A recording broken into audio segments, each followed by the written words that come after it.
विद्यार्थी मित्रों, हमने पत्र के बारे में जाना है। यहाँ पर अपनी बात भेजने का एक अन्य माध्यम है। ईमेल इसकी बात है। यहाँ हमारे देश के पूर्व राष्ट्रपति एवं missile man doctor Abdul Pakir Jainulabdeen Abdul Kalam ने नई दिल्ली से 19 मई 2005 के दिन "क्या आपके पास देश के लिए 10 मिनट हैं?" नाम से देश के नागरिकों को ईमेल किया था, जिसे देशवासियों में देश भावना, कर्तव्य पालन का भाव विकसित हो और सब अपने देश को दिल से प्यार करेंगे। पत्र यहाँ से भेजा गया है। मातृछाया, ऊंची शेरी, गांव मेसपुरा, तहसील भाबर, जिला बनासकांठा, दिनांक 24/12/2011। किरण। प्रिय मित्र हर्ष, नमस्ते। मैं यहाँ सकुशल हूँ। आशा है वहाँ भी सभी सकुशल होंगे। तुम्हारा खत मिला, पढ़कर खुशी हुई। मैंने डॉक्टर अब्दुल कलाम का देशवासियों के नाम भेजा गया एक ईमेल पढ़ा, वही तुम्हारे लिए प्रेषित कर रहा हूँ। डॉक्टर कलाम अपने संदेश की शुरुआत में ही पूछते हैं, क्या आपके पास अपने देश के लिए 10 मिनट का समय है? यदि हाँ, तो इसे पढ़िए, वरना मर्जी आपकी। इसके बाद वह देश के लोगों की सोच बताते हुए कहते हैं, आप कहते हैं हमारी सरकार निकम्मी है। आप कहते हैं हमारे कानून पुराने पड़ गए। आप कहते हैं नगरपालिका कचरा नहीं उठाती। आप कहते हैं फोन काम नहीं करता। रेलवे मजाक बन गई है। एयरलाइन दुनिया में हमारी ही सबसे खराब है। चिट्ठी अपनी मंजिल तक नहीं पहुंचती। आप कहते हैं, कहते रहते हैं और कहते ही रहते हैं। आपने इस बारे में क्या किया? मान लीजिए एक व्यक्ति सिंगापुर जा रहा है। उसे अपना नाम दीजिए, उसे अपनी शक्ल भी दे दीजिए। आप दुनिया के सर्वश्रेष्ठ हवाई अड्डे पर उतरते हैं। सिंगापुर में आप अपनी सिगरेट का टुकड़ा सड़कों पर नहीं फेंकते और स्टोर में खाते भी नहीं है। आपको उनके भूमिगत संपर्कों पर रश्क महसूस होता है।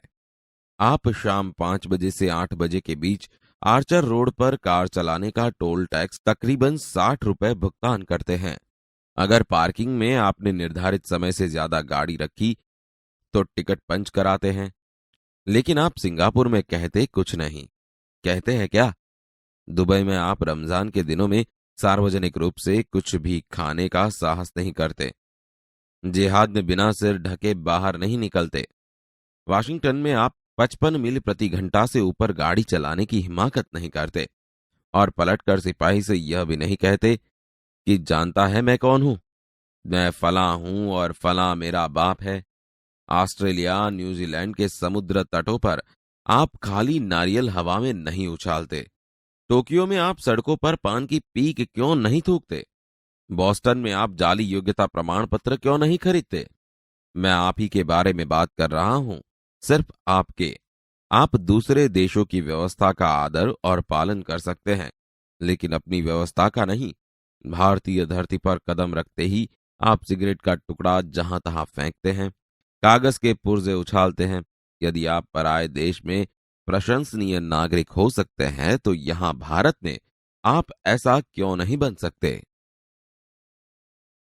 डॉक्टर कलाम ने मुंबई के पूर्व महानगर पालिका आयुक्त पिनायकर के हवाले से कहा, अमीर लोग अपने कुत्तों को सड़कों पर घुमाने निकलते हैं और जहां तहां गंदगी बिखेर कर आ जाते हैं और फिर वही लोग सड़कों पर गंदगी के लिए प्रशासन पर दोष मढ़ते हैं।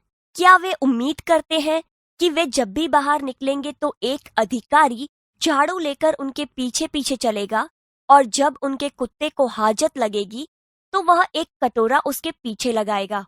राष्ट्रपति ने मिसाल दी कि अमेरिका और जापान में कुत्ते के मालिक को उसकी छोड़ी हुई गंदगी साफ करनी पड़ती है।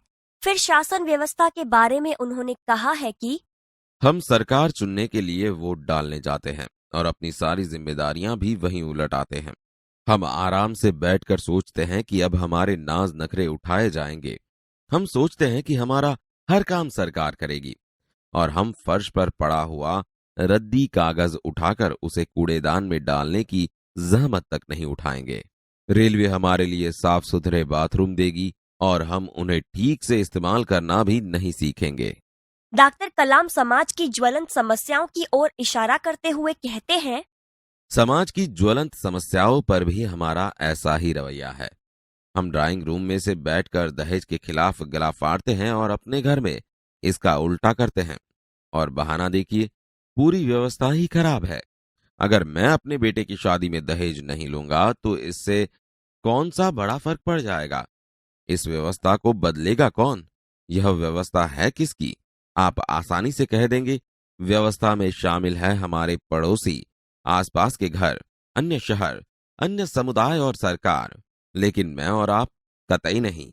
जब कुछ अच्छा करने की हमारी बारी आती है तो हम अपने परिवार को सुरक्षित कवच में घेर लेते हैं, दूसरे देशों की ओर निहारते हैं और इंतजार करते हैं कि कोई मिस्टर क्लीन आएगा, अपने जादुई हाथों से चमत्कार करेगा। और ऐसा नहीं होता तो आप देश छोड़कर ही चल देंगे।